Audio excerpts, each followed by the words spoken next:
नमस्कार। बदलते वक्तों के साथ चीज़ें बदलती हैं। Similarly it happened with the education system and education policy.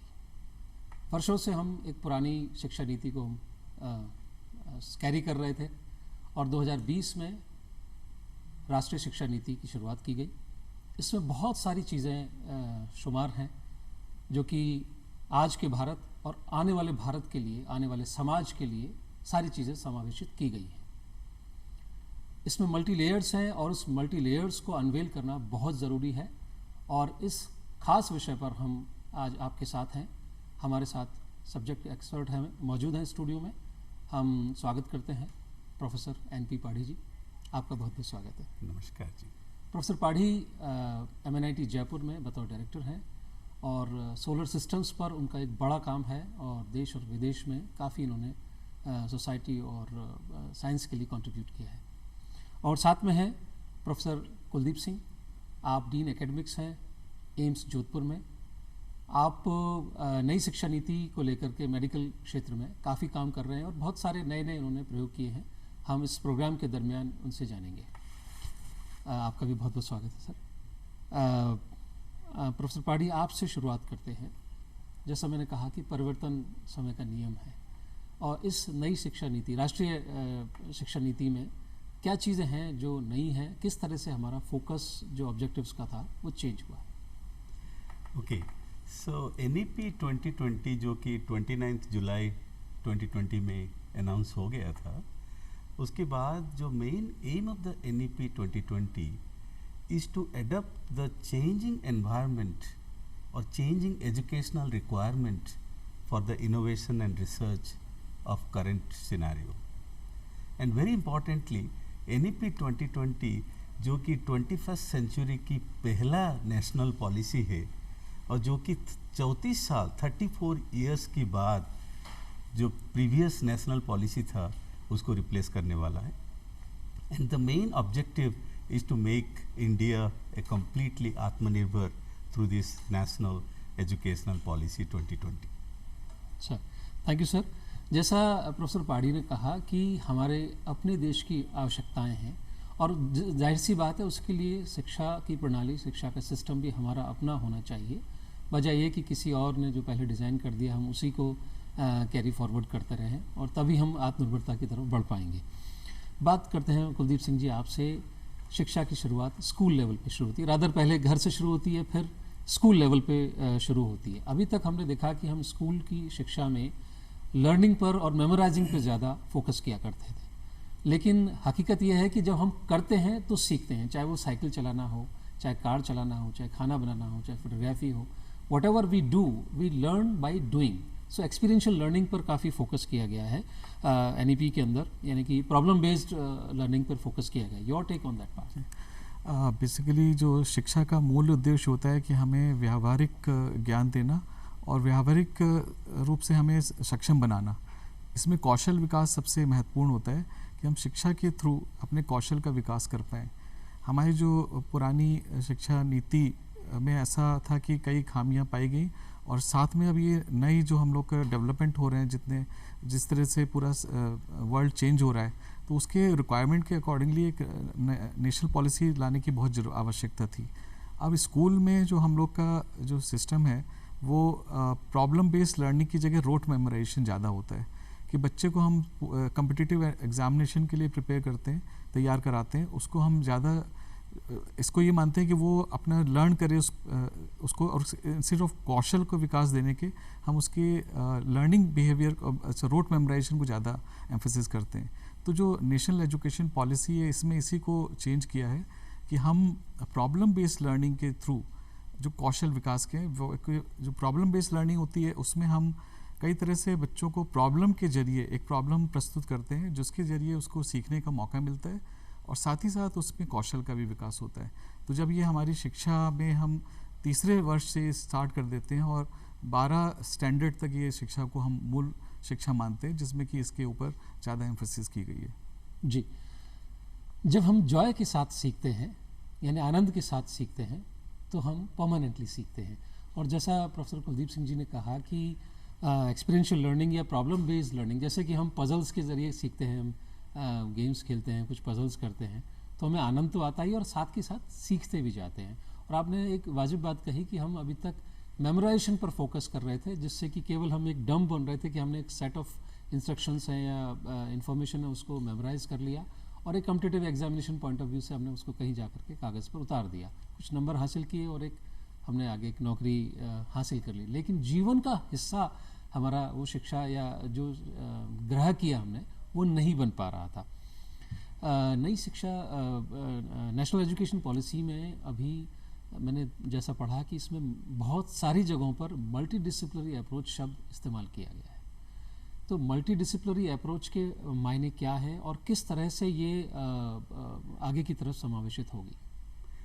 अब देखिए, जब एक्चुअली एजुकेशन की शुरुआत हुआ था, मतलब कभी भी गांव में कर सकते हैं और में भी शहर में भी कर सकते हैं, जो हमारी भारत के अंदर एजुकेशन को एक basic living requirement meet out करने के लिए एजुकेशन को लोगों ने एक्चुअली अपना प्राइमरी ऑब्जेक्टिव माने हैं एक्चुअली। अभी नाउ द क्वेश्चन ये है कि जब मल्टी डिसिप्लिनरी की बात करते हैं कि एक्चुअली जब एक्चुअली टेक्नोलॉजी के साथ हम अपने को भी तैयार करना ज़रूरी है, और कोई भी टेक्नोलॉजी और expertise is not limited to a particular domain.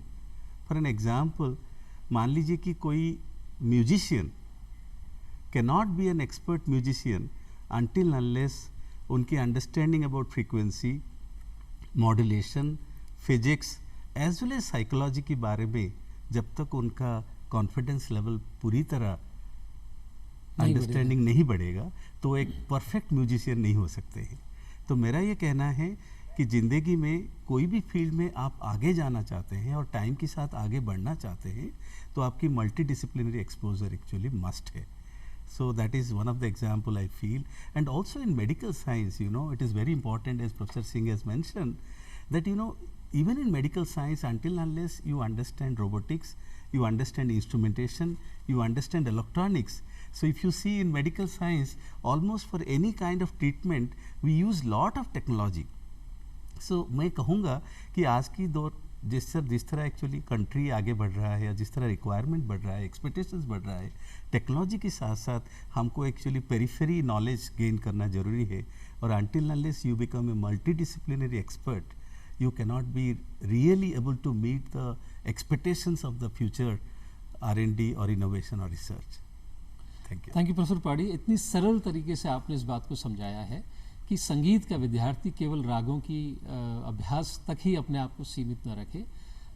कोई भी ध्वनि जो है एक पर्टिकुलर फ्रीक्वेंसी को कैरी करती है और उस फ्रीक्वेंसी का हमारे मन मस्तिष्क पर प्रभाव पड़ता है और हमारा मूड उसी हिसाब से बनता है। जैसे बीट्स जब होते हैं तो हमारे पैर थिरकते हैं, जहाँ सितार संतूर होता है तो हमारा मन और सिर थिरकता है।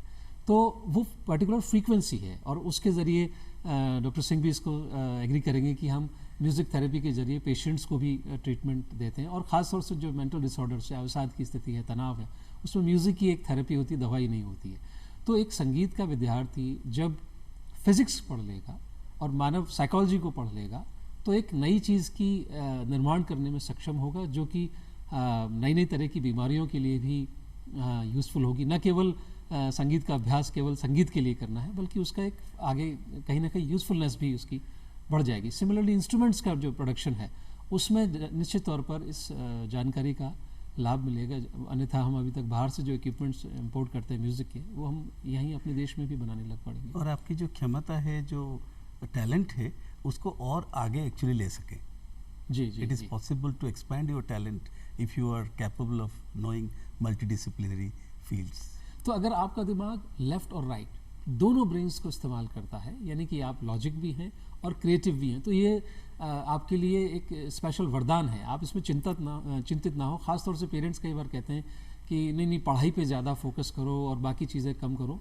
तो बैलेंस बनाते हुए अगर आप आगे चलेंगे तो निश्चित तौर पर ये जो नई शिक्षा नीति आई है, राष्ट्रीय शिक्षा नीति आई है, इसके अलाइनमेंट में आप अपने करियर को आगे बिल्ड कर पाएंगे। आपको मेडिकल एजुकेशन में जैसे डॉक्टर पाधी ने बोला कि जब मेडिकल एज ए डॉक्टर हम पेशेंट को देखते हैं तो हम उसको सब्जेक्ट वाइज डिसेक्ट नहीं करते, हम उसको एज ए होल देखते हैं। और जब होल देखते हैं तो हमें दूसरे सब्जेक्ट्स की भी ज्ञान होना बहुत ज़रूरी होता है। और इसीलिए जब व्यावहारिक शिक्षा की हम बात करते हैं तो हमें दूसरे सब्जेक्ट्स के सम्मिलित होने से हमारा जो समग्र विकास होता है और हम समाज में एक अच्छा अपने स्थिति बना सकते हैं और अच्छा अपने कौशल का प्रदर्शन कर सकते हैं। तो इस तरह मेडिकल में तो इसके बहुत ही ज़्यादा यूज़ होता है कि हम मल्टीडिसिप्लिनरी हो जाएं। जी, सो यू नीड, पहले कहा करते थे jack of all and master of one, but now you need to shift jack of all master of at least 4-5, तब कहीं जाके आपके लिए प्रोबेबिलिटीज़ एम्प्लॉयमेंट की या एंटरप्रेन्योरशिप की मुखर हो पाएंगी। कुलदीप जी, आपके पास में आता हूँ, किस तरह से NEP का इम्पैक्ट मेडिकल एजुकेशन या मेडिकल प्रोफेशन पर है? नेशनल एजुकेशन पॉलिसी जब हम इसको देख रहे हैं कि जब तीसरे वर्ष से बच्चों को शिक्षा अपनी आम भाषा में या जो उसके मदर टंग है उसमें दी जा रही है, और साथ में उस समय जोर दिया जाता है उसके मॉरल वैल्यूज़ को और उसके कैरेक्टर बिल्डिंग के ऊपर। तो ये जो कैरेक्टर बिल्डिंग है, मॉरल वैल्यूज़ है, ये हमारे जब हम एज ए मेडिकल डॉक्टर जब बनते हैं तो हमारे लिए बहुत महत्वपूर्ण हो जाता है, क्योंकि आजकल हमारा सबसे ज़्यादा है कि हम सुरक्षा देखते हैं कि पेशेंट सुरक्षित हो, सेफ़ हो, स्वस्थ हो, और इसमें बहुत सारे हमें महत्वपूर्ण मॉरल डिसीजन लेने पड़ते हैं। अगर हमें शिक्षा के स्कूली शिक्षा में अगर ये ज्ञान दिया जाए कि मॉरल वैल्यूज़ कैसे बिल्ड की जाती हैं, उसकी क्या इंपॉर्टेंस होती है, कि हम दूसरे को मदद करें, दूसरे के लिए एम्पैथी रखें और उसका सहयोग करें, तो ये बहुत महत्वपूर्ण मेडिकल एजुकेशन में एक लक्षण होता है जो कि हमें डेवलप करना पड़ता है मेडिकल स्टूडेंट्स में। तो जब वो मेडिकल स्कूल में एंटर करते हैं तब हम इस शिक्षा को यूज़ करना शुरू करते हैं। लेकिन अगर हमारी नई शिक्षा जो नेशनल एजुकेशन पॉलिसी है इसको पहले से विकसित कर देगी तो हम मेडिकल को और अच्छा और बेहतर बना सकते हैं, और ये वैल्यूज़ हमें आगे भी पेशेंट्स को पेशेंट के स्वास्थ्य को रखने में भी बहुत महत्वपूर्ण योगदान देती है। जी, शिक्षा हमें केवल एम्प्लॉयबिलिटी या सर्टेन सेट ऑफ स्किल्स के लिए तैयार नहीं करती है। शिक्षा हमारा समग्र विकास करके एज ए ह्यूमन हमें डेवलप करती है, और उसके लिए सबसे ज़रूरी फाउंडेशन होनी ज़रूरी है कि आपके पास में सही मॉरल्स हों, एथिक्स हों, वैल्यूज़ हों, और इनके बिना सिर्फ आप एक अच्छे प्रोफेशनल शायद बन पाएँ, लेकिन अच्छा इंसान तो कतई नहीं बन पाएंगे। और अल्टीमेटली जब तक आप बेहतर इंसान नहीं हैं तो फिर आप कोई भी काम करो उससे क्या फ़र्क पड़ता है, क्योंकि चाकू का इस्तेमाल करने की वजह उसे सही गलत बनाती है। आप किसी को नुकसान भी पहुंचा सकते हैं, और जैसा मेडिकल प्रोफेशन में उसी चीज़ का इस्तेमाल करके हम किसी का जीवन भी बचाते हैं, उसको ठीक करने के लिए इस्तेमाल करते हैं। So I think professor Padhi would like to agree with this कि वैल्यू सिस्टम जो है वो एजुकेशन का इंटीग्रल पार्ट है, and if you want to throw some light on this particular part. Yes, actually, for example, education is not only just to, kind of, getting some skill to survive, but also we are responsible to contribute something to the society at large. So whenever your technology, your skill development is not reaching to the, public of this country, or it is benefiting to the society, as an academician, we have never been satisfied. So to me, along with education, you need to add some value. You need to have good psychology understanding about the students when you teach, and reverse how the public can take your knowledge forward. That is also another value addition that we can do. To me, education is not for actually survival. Education is also to take this nation to the next level or future India. मेरा ये भी understanding है आज के दिन में we are the youngest, one of the youngest country of the world. I mean youngest in the sense we have the maximum younger brains in this country today. So until unless you connect education to the values, it is very difficult to lead this world in future. So my suggestion that the younger brains not only need to be educated, but they also be taught along with values so that they can take this country to the next level. Wonderful. और हमारे माननीय प्रधानमंत्री जी बार बार इस चीज़ को फिसिस करते हैं कि हम सबसे पूरे विश्व में युवा आबादी हैं। दूसरे देशों में 50+ की उम्र के लोग ज़्यादा हैं, और हमारे यहाँ 25 से और 40 साल की लगभग 60% आबादी हमारी उस ब्रैकेट में आती है, और हमारे पास टैलेंट की कोई कमी नहीं है। हमने बहुत सारे लोकल इनोवेशन से इस बात को स्थापित किया है, और IT में तो हमने स्थापित किया ही कि हमने वर्ल्ड में पूरे वर्ल्ड को हमारी मैन पावर कैटर करती है सारी कंपनीज़ में। तो निश्चित तौर पर वैल्यू सिस्टम के साथ हम जब बात करेंगे और हम अपने देश को डेवलप करने की बात कहेंगे, जो हमारे माननीय प्रधानमंत्री जी का सपना है कि हम आत्मनिर्भर भारत हों और पूरे विश्व को हम मदद कर सकें, जैसा कि हमने वैक्सीन के टाइम में, कोविड के टाइम में जो रखा, वो एक वैल्यू सिस्टम ही तो था। हमने अगर कोई दवाई बनाई तो हम तक ही सीमित क्यों रखें, हम दूसरे देशों को भी मदद करें, और वो एक एक्सप्रेशन आई थिंक शिक्षा में भी रिफ्लेक्ट होना चाहिए। और साथ साथ एक्चुअली जो ISRO Space Research Organisation, Indian Space Research Organisation, जो आज की डेट पे not only for India but विश्व के लिए एक्चुअली एक larger contribution, taking technology to the space with very economic cost पे भी हम लोग एक्चुअली कंट्रीब्यूट कर रहे हैं। तो मैं ये दोहराऊंगा actually along with Covid, the kind of vaccine that we have actually developed and helped the global society. Similarly, in space technology also, we are working for us, also we are helping others to grow together. जी, ये तो बात रही वसुधैव कुटुंबकम की। अब हम बात करते हैं NEP, in what way it can make an impact on technical education and research, जिसकी सबसे ज़्यादा आवश्यकता है अभी हमें। इसी NEP, बिकॉज आज के दिन में जो भी टेक्नोलॉजी की हम बात करते हैं, actually they are become fast growing. If you look at the younger kids today, the way they understand technology is much more advanced in a sense to accommodate those brilliant kids of today's era when they come to the classroom after 10 to 15 years. What kind of technology my organization or my institution will have to train those people? That is the biggest challenge of India today. We have wonderful kids across the country, brilliant younger generations, and to accommodate them in our conventional classroom and laboratories become a challenge. So it is high time for all of us to take maximum advantage of NEP 2020, allow flexibility to not only teach but also to learn parallelly, and allow the students to get exposed to multidisciplinary thoughts and technology, so that they can capture and pick up the best idea that suits the kid for the future future strategy they can plan. They can plan their career growth actually depending upon whatever they want to have. So it is not necessary that you are forced to study something which has been desired by your parents or by the country, but it is your desire to study something that attracts you the most, and that can only happen through this NEP 2020. और NEP 20 का एक और भी बहुत महत्वपूर्ण है कि जो इसमें साइंटिफिक कल्चर डेवलप करना, तो स्टूडेंट्स के मन में साइंटिफिक एटीट्यूड, क्यूरियोसिटी डेवलप करना, एक लाइफ लॉन्ग लर्निंग मेथड्स की भी डेवलप करना, तो ये भी एक इसका हिस्सा है। और ये बहुत अच्छा बात है कि हम जो साइंटिफिक टेम्परामेंट डेवलप कर रहे हैं बच्चों में, कि वो एक्सपेरिमेंट करके देखें, उसके बारे में जो ज्ञान को अर्जित करें।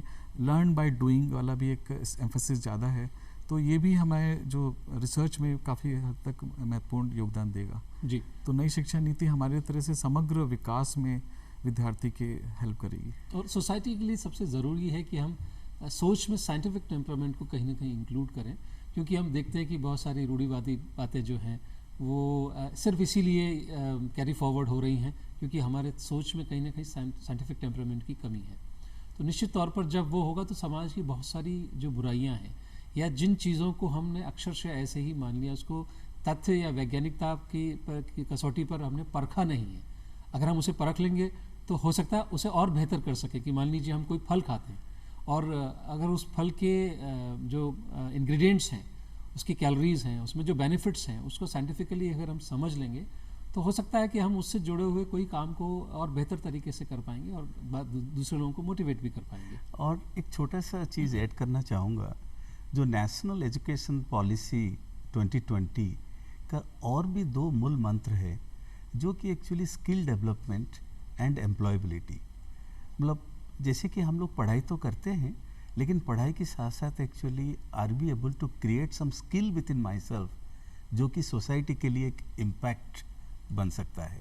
तो मेरा ये कहना है कि NEP 2020 के माध्यम से स्टूडेंट ना केवल एक्चुअली डिग्री हासिल करे, वो एक्चुअली अपने स्किल भी डेवलप करे और direct employability capability, in the sense the day you go out of your institution you are not simply carrying a certificate but you are carrying a skill so that you are easily employable. So that is also another flexibility NEP 2020 हमारी जो young युवा graduates है उनको provide करता है।